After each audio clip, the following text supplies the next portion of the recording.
This is all theater. This is all just political theater. Political theater. Political theater. Pure political theater. Theater. Political theater. The nefarious, significant and protracted political theater for political theater's sake. I yield back. From Washington, this is Political Theater, Roll Call's review of the spectacle of politics on Capitol Hill and across the country. I'm Jason Dick.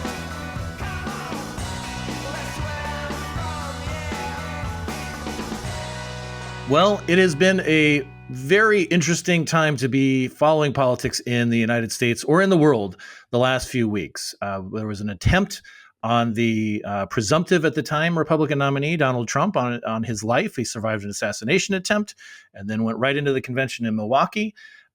And then before the Republicans could even really adjust to that new reality, President Biden decided that he would not seek re-election and sort of pass the torch, if you will, to his vice president, Kamala Harris, who kind of promptly has sewn up most of the nomination itself. And I hear over and over again this idea that this is the most chaotic election since 1968. And I thought, what a better way to put this into some context is to talk it over with my colleague and our friend here at Political Theater, Nathan Gonzales, the publisher of Inside Elections and our Roll Call elections analyst. Nathan, welcome back to Political Theater. I mean, we were in real life, in person in Milwaukee, on the floor. It just seemed like a few minutes ago, but it was actually days. Exactly, which a lot can and did happen, I guess, right, since that. But it was great. Yeah, we survived Milwaukee. I thought the logistics were great. I'm interested to see if Chicago can live up to the high bar that Milwaukee set on the convention hosting side. It will be interesting, especially because, again, the topic that we have for today's podcast is how chaotic things have been. And there's always this comparison, it seems, not always, but a lot of people are comparing it to 1968. 1968, of course, was a particularly chaotic time. And also the Democrats had their convention in Chicago. Different world, it can unfold in a half century plus. But before we get into our discussion about how this year compares, I just want to do a quick rundown of some of the major events that defined the chaos of a lot of these elections since 1968, and then we'll get right into it. If you're okay with that, I'm buckling up. I'm going to buckle up. I'm ready. If we could get away with it in fair use, we'd play Billy Joel's "We Didn't Start the Fire." Hat tip to Alan, our producer, who sort of planted that idea, but we probably can't get away with it in a fair use environment because there's a lot to go through. But just listeners, if you have another device that you could play the Billy Joel song in your mind, do it, because then you'll never stop thinking about that song, and nobody really, can live without that song. It's like the oxygen we breathe. Just kidding. Nathan and I have been traumatized by a lot of classic rock at the Republican National Convention. We heard American Band, I don't know, what do you think, Nathan, about 900 times? I think there was only one song that was newer than 1995 at that convention, and it was that awkward rap song that they the house band didn't do it, right, but it was whoever that other. There was guy. A Wallflowers song in there too for a little 90s action. But that could I think that was pre 1995. Yeah, that was early 90s. Yeah. So anyway, go. All right, let's do it. All right, so I'm going to start the fire now. All right, so 1968. This is a chaotic election year. It is hard to top this. The incumbent, Lyndon Baines Johnson, who, acceded to the presidency himself because of the assassination of John F. Kennedy, and then won election outright in 1964. He sees the handwriting on the wall after the New Hampshire primary and sees that he probably is not going to be much more than a drag on the ticket because of anti-war fever symbolized by Eugene McCarthy's campaign, and he bows out early in the process. His immediately, not immediately, I wouldn't say, but Robert F. Kennedy, who was serving as a senator from New York, he jumps into the race. He is assassinated then in June. So that we have the two, big names in the Democratic Party. One bows out, one is killed. This is also taking place in the wake of the assassination of Martin Luther King Jr. The Chicago Convention in 1968 is a mess. Richard Daley, the mayor of Chicago, was decided to not tolerate anything that he didn't think was outright proper, and stick to his police force on protesters. It was a real mess. And then also we had George Wallace, the Democratic governor from Alabama, with a third party candidacy. He ran. He did well enough to damage both Hubert Humphrey, the eventual nominee for the Democrats, and Richard Nixon. But Nixon was able to pull it out in kind of a squeaker race. 1972, the next election, Nixon's running for re-election. He's sort of running high on the hog, doing quite well. George Wallace is gearing up for another run. He is shot in Laurel, Maryland, just at the road from Washington, D.C., paralyzed as a result of that assassination attempt. He does survive, but this takes out a viable candidate in the process. Thomas Eagleton, who is the vice presidential nominee for George McGovern, who was the eventual Democratic nominee, is tapped as he's a senator from Missouri, a Democrat from Missouri. That sounds odd to say, doesn't it, Nathan? Democratic senator from Missouri at this point. But Eagleton is tapped to be vice president, goes to the convention, and then, couple weeks later, he reveals that he had been hospitalized for depression. He had done electroshock therapy. He's vice presidential nominee for 19 days before McGovern dumps him and taps Sergeant Shriver to be his VP. And they go on to lose, in a landslide to Nixon and Agnew. All this is also taking place as news of the Watergate break-in is happening, and we're starting to get some clues about just how extensive the dirty tricks operation of the Nixon appropriately named CREEP Committee to Reelect the President was active in undermining Democratic candidacies like Ed Muskie. They sort of roughed him up with the infamous Canuck letter. I don't want to get into that, but Google it. And so it's kind of chaotic, but Nixon cruises to re-election. And then immediately, we spend the next few years under the cloud of Watergate and hearings on in Congress, and all these revelations about what Nixon was up to. Nixon Agnew resigns first because of tax, charges and so forth. Nixon taps Gerald Ford to be under. He's the second president to be tapped, vice president to be tapped under the 25th Amendment. So he has to be confirmed by Congress, and then Nixon resigns in August. We go through a 3 or 4 month period of time where we have no vice president because Nixon is gone and Ford is now president. So we don't have a vice president at that point. Ford gets Nelson Rockefeller, the governor of New York, to be his vice president, but that doesn't happen until December of 1974.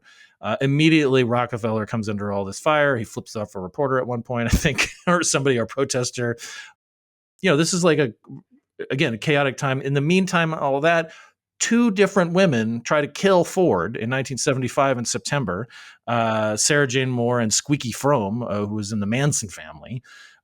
This all happened in September of 1975. Rockefeller decides not to run for vice president because there were rumblings that he wasn't conservative enough and Ford wasn't conservative enough. So, Ford taps Robert Dole to be his vice president. They go on to lose to Jimmy Carter and Walter Mondale. 1980, fast forward, we're in the middle of the Iran hostage crisis, which sort of crippled the last couple of years of Jimmy Carter's presidency. Ted Kennedy decides he's going to take on Carter in the primary. He loses, but it really fractures the party. Carter loses to Reagan. 1984, even though we're watching the day after and thinking about whether we're going to get nuked by the Soviets or not, it's a relatively stable election. 1988, Iran-Contra is kind of seizing hold of political observers.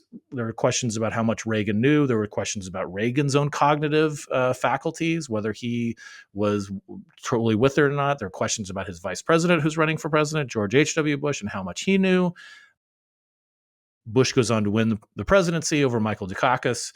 In 1992, Pat Buchanan, a Nixon speechwriter, takes on Bush in the primary, saying that Bush is not conservative enough and he broke his promises and so forth. And then Ross Perot runs on a third party candidacy, probably takes a few more votes away from Bush than he does from Clinton. Clinton wins easily. Or not easily, but he wins. We'll also call this the Dana Carvey era of our politics. Right. Continue. Yeah, it's stable in its somewhat instability, like where we have we don't know what's coming next, but we know something is coming, I guess. And Dana Carvey, it is, his portrayal of George H.W. Bush is, kind of iconic. He almost became his caricatures became more well known than Bush himself. Yeah, and Perot, right? I think he did Perot as well. He did Perot, yeah. He did, and Phil Hartman did, Phil Hartman did Clinton. So it was a rich time for political caricature. All right, I derailed us, but we're almost there. We're almost 30 years away. Go ahead, listener. If you're still there, God bless you for hanging in with us on this. In 2000, the Supreme Court stops the counting of votes in Florida and basically hands the presidency to George W. Bush over Al Gore. Ralph Nader and Buchanan again ran as outsiders and probably siphoned votes, equally away. But if in Florida, particularly with the butterfly ballot, the democracy would come down to something like that, whether people had properly, hit the right buttons. 2004, even though we're in the middle of two wars, feels relatively tame. But then get ready for 2008 because we had a worldwide economic meltdown where we did not know if the monetary and credit system would survive. 2012, again, relatively tame, seems kind of normal. But then 2016 comes around.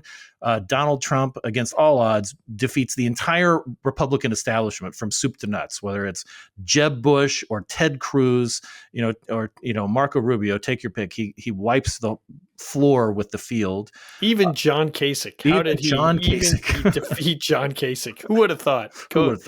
And also hanging over all this is we have a Supreme Court justice die. Antonin Scalia dies in February. I remember that well because I came out of, here's your movie reference. I came out of watching Deadpool in 2016. Everybody was in a good mood. We were laughing and heartily. And then we all get the alerts. Oh, Antonin Scalia dies. Mitch McConnell immediately says, we are not filling this. We are not going to confirm anybody that Obama nominates. We're going to wait until the election. And Trump won and got to appoint the replacement, Neil Gorsuch. And then in 2020, Trump got COVID. We didn't know if he was going to make it out of that. Ruth Bader Ginsburg died, and Mitch McConnell did the opposite almost of what he did with Scalia, where he rushed a nominee through the process so that we could get Amy Coney Barrett on the bench, nominated by Trump, confirmed by the Senate before the election. So, my whole point in going through all this is that, yes, this feels chaotic. And in addition, I haven't even mentioned the fact that a jury, this seems so long ago, a jury in Manhattan convicted Donald Trump of 34 counts of fraud, felony fraud. The president's son, Hunter Biden, has also been convicted on gun charges. And then we just recently had a United States Senator, Robert Menendez, convicted on fraud charges, and he's going to resign. So yes, it is messy. It is chaotic right now, but I feel like it always has, to a certain extent, more some years more than others. But I was thinking about the 1972 stuff, and I'm like, that was pretty violent too. So I don't know. What do you think? We just have short memories, Nathan? Yeah. Well, that's two things stick out to me. One is we do have short memories, and we have this desire to believe that everything that we're facing now is both unprecedented and world ending or world changing. And there are very few things that haven't happened before. I think what's interesting about and maybe different about this race is just how consolidated in the timeline that a lot of these things have happened.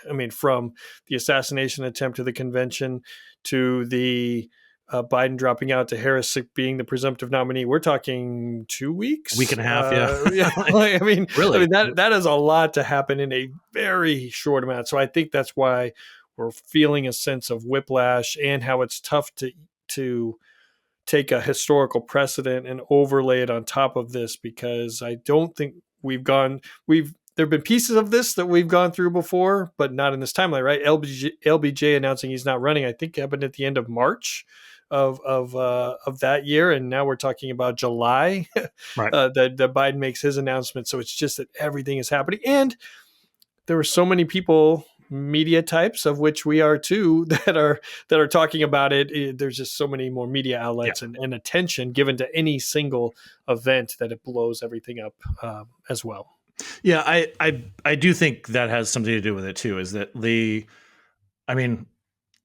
assassination attempts or assassinations tend to reverberate kind of quickly. I mean, I remember one of my earliest memories in school was, this sounds really odd, but like when Anwar Sadat, the president of Egypt, was assassinated, actually in Cottonwood Elementary School in small town Cotton, Arizona, where I grew up, they brought us into the library and turned on the television so we could. It was in like fourth or fifth grade. I can't remember exactly what. And they turned on the television so we could watch the news coverage of like Sadat's assassination, and that had happened kind of quickly. And I remember, like, shortly around that time too, like the attempted assassination of Ronald Reagan after he was sworn in 1981.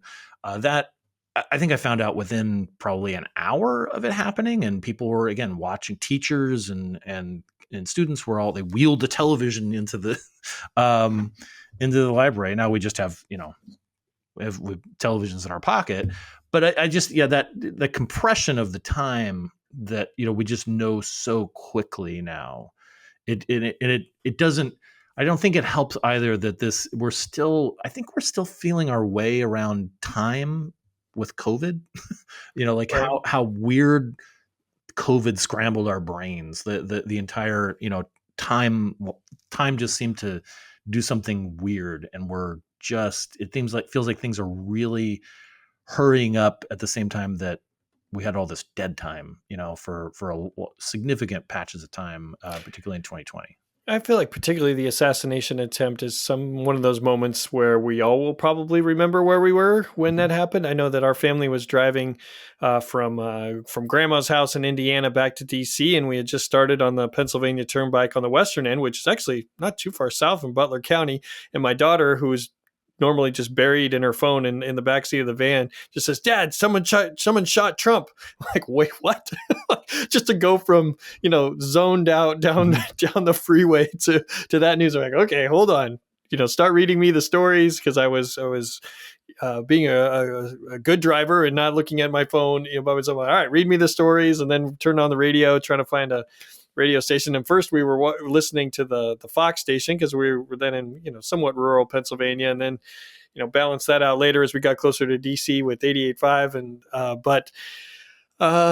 don't know. I'm not going to forget. I certainly won't forget, because we've had assassination attempts in the past, but it's been at the presidential level even further back. But 2011 with Gabby Giffords in Tucson was that is sadly quite a ways away now, that we forget those even huge moments. Yeah, I was in Chicago when I heard the Trump news, and I had actually just gotten up, I'd taken a short nap because I'd been to a baseball game earlier in the day. I went to go see White Sox play the Pirates, and went back. Getting to my hotel old, room. Game, you need a nap after it was watching baseball. It was 100 degrees or something like that in Chicago. I mean, I thought, I'll just sort of ease into the convention, take the train up to Milwaukee the next day, and so forth. And I got back to my hotel room and just sort of like put my feet up, because I was just going to go out and have a nice leisurely dinner. Boom, the phone just blows up.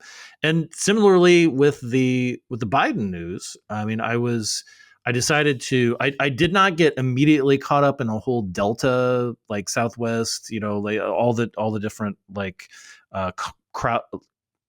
cloud strike, problems that delayed airlines across, the country, because I was visiting some friends in Eau Claire, Wisconsin. So I took the Flixbus. Is that sponsors? Does that sponsor? They should sponsor us. ruthlessly efficient. A little, I had never taken. It was, I think they're affiliated with Greyhound somehow, but the Flixbus is part of the, like a lot of Midwestern travelers' lives. Anyway, they kind of delivered me to Eau Claire, and I had a nice day there, and I was going to go to Minneapolis and then head back. And on Sunday, I was packing up my stuff, visiting these friends, and we were going to kind of go into Minneapolis, and I was going to get a nice leisurely lunch, and then I was going to catch my plane. Nope. Just oh, shoot, this is big. This is among the biggest stories that we'll have, and coming on, again, piggybacking on an assassination attempt 1 week earlier, just 8 days earlier. It just felt nonstop. And I think what it's important to remember politically is that it takes a lot to change people's minds or change the trajectory of a race, right? That even though I've tried to make the point in multiple roll call stories over the years, that there can be the difference between even a historical event and a game-changing event. A game-changing event being something that changes the trajectory of an election or changes a large number of people's minds. And now what's challenging, my default is always, all right, let's take a deep breath. Let's let the dust settle after a big event, and then let's do political analysis. The challenge where we are right now is that as we have waited for some polling, and we will get some polling to see what the new state of the race is, but it's going to be hard to identify what is driving it, because there have been multiple things that have happened almost on top of each other, being the assassination convention, the flip from Biden to Harris, that it's hard to know, okay, what is the reason behind this? And I would caution everyone, and I'm even preaching to myself, that it's going to be tough to make those distinctions. Well, this is why the numbers have moved in this way, because so many things have happened at the same time. Yeah. It does seem, we didn't even, talk about selection of JD Vance as Trump's, vice presidential running mate, or Hulk Hogan's convention speech. Hulk, the Hulkster doing Trumpomania. But I agree. In a week's time, which seems like it's just so far away. In one week from now, I would say it might be a little easier to just note what's happening, but not the reasons for it. Right. One thing I did notice too is that, speaking of Wisconsin, because all roads lead to Wisconsin apparently. When Biden has been there, most recently, Tammy Baldwin, who's in a competitive race against Eric Hovde for re-election, and again, I think you have it as likely or lean at this point. We have it as lean Democrat, but still, it's going to be a tough race. Wisconsin is always a swing state. Sure. It is always competitive at the presidential level. These Senate races are never blowouts. She didn't, she had to, I don't know, get her hair done or something like that. When the last time Biden was in the state, when Harris was there earlier this week, met her at the airport. Yeah. And I think she realizes that, sure, she's going to take heat for it, because Republicans believe they can win Wisconsin at both the presidential and the Senate level, but a united Democratic Party is essential for Democratic victory. It's not the only thing that they need. They also need to win independent voters. Yeah. But instead of just trying to dance around it for the next 3 months, just go for it. I remember this must have been 2000, and I remember Dave Reichert. I'll start with the parts of it that are the congressman from Washington State, who's running for governor this year. Running for governor this year, correct? When he was running for re-election in a competitive district, Democrats were anxious to couple him with unpopular President George W. Bush at the time, and it was a little earlier in the cycle than we are now. But he decided, you know what? I'm going to bring him to the district. We're going to do a fundraiser. We know we're going to get attacked for it. Let's at least get the money to defend ourselves from it. And I wonder, that the dancing around doesn't really, I don't know that it really matters. The attacks are going to come. So you might as well just sort of embrace it and hope you can get over the top. But I think I can't help but think some candidates are more comfortable campaigning with Harris than they are Biden. That because Biden's numbers were so underwater for so long, and again it's one of the things that polling seemed to bear out is that it wasn't the message necessarily. Like a lot of people do agree with his policies. It was the messenger. Right. What it was him. Yeah, Harris. It's not you, it's me. Kind of thing. Trump still has the advantage in this race. He had the advantage before the debate. He then Biden failed to not only capitalize on an opportunity to change the race, he made it worse, and so that was. But how Harris has changed she's changed the narrative of the debate to it's more of now it's a discussion about, all right, she's too liberal or he's too conservative or too MAGA or whatever. It's too more of a norm. Hannibal Lecter. Yeah, I mean, I don't even understand. He's not a real person, but how it's back to a more normal race, giving Democrats an opportunity to win. They still have to do a lot of things, I think, to play catch up. But it's not just, is Biden old? Is he too old? Is he too old? That was monopolizing the conversation, right. And now it's a little bit broader. Yeah. So again, we have no idea. We didn't expect really we expected very few of the things that have happened the last couple of weeks to have happened. But we've got a little bit of a break before the DNC in Chicago, which starts on August 19th. What are some of the things that you're going to be looking for in this unpredictable, chaotic, most chaotic since 1968 election season? Yeah, we do. I have embraced in my presentations, and actually we have a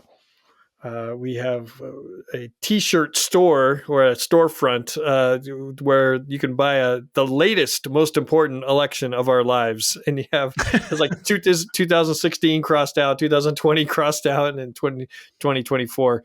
But I think the biggest news right now is who is Harris going to select as her running mate, right. And we should say that it's not that is going to make or break her election, but it's the first decision that she's going to make in this capacity as right. as the presumptive nominee, and everyone is anxiously waiting for that, and so that'll be the big news. There are things like Arizona primaries are happening on Tuesday.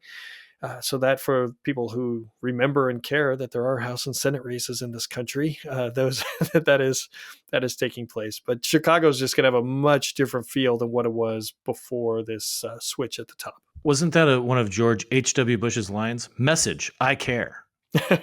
I care about House and Senate races. Actually, I mean, Herb Jackson, our politics editor, and his team will be covering said primaries all through this month. The Congress, the House has already left for the summer.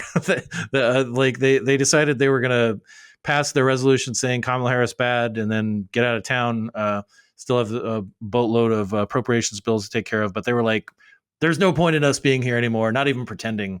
But politics, the campaign will always go on, and Herb and his team. We'll have the At the Races newsletter. You'll have your newsletter and coverage at Inside Elections. And so, yeah, there's going to be a lot.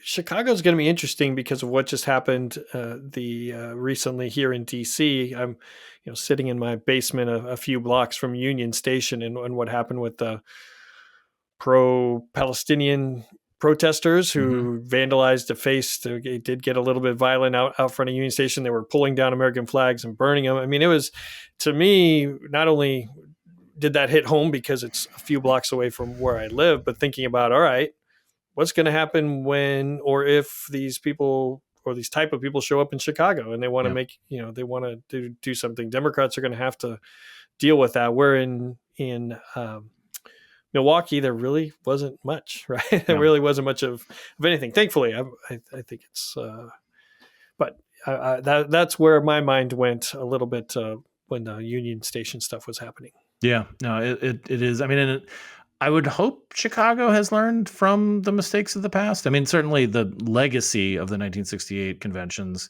is what we are dealing with like these hard perimeters where, we need a Secret Service, badge to get past a certain point. It's that's the I think lesson that a lot of the security apparatus in the country learned, is that you just have to keep these things very insular and cordoned off. And there's the safety issue. There's also the message issue or the news issue where Democrats, a convention is supposed to be a 4-day commercial for your party and your nominee. And if there is a huge or significant protest, that's going to attract news coverage and it's going to divert people's attention from what Democrats want it to be focused on, which is their new, their new shiny nominee. Yeah.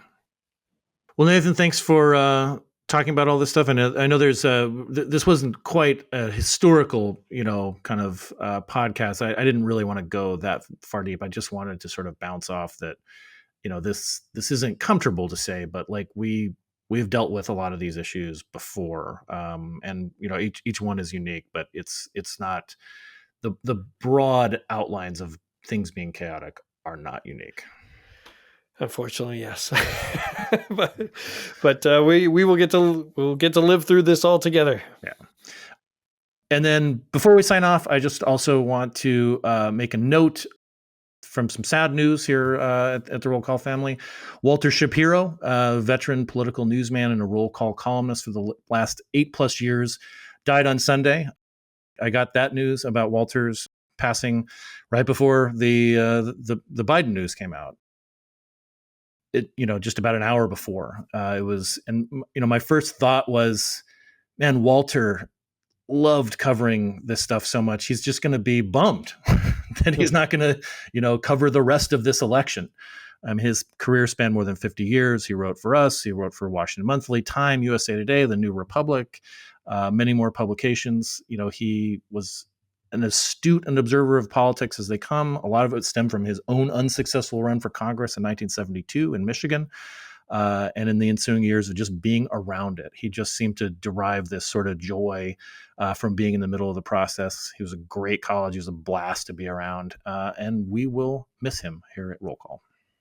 Absolutely. I think there is value in wisdom and experience that comes from people who have done this, many times over. And we lost a lot of that wisdom and experience on the political analyst side with his passing. And humor.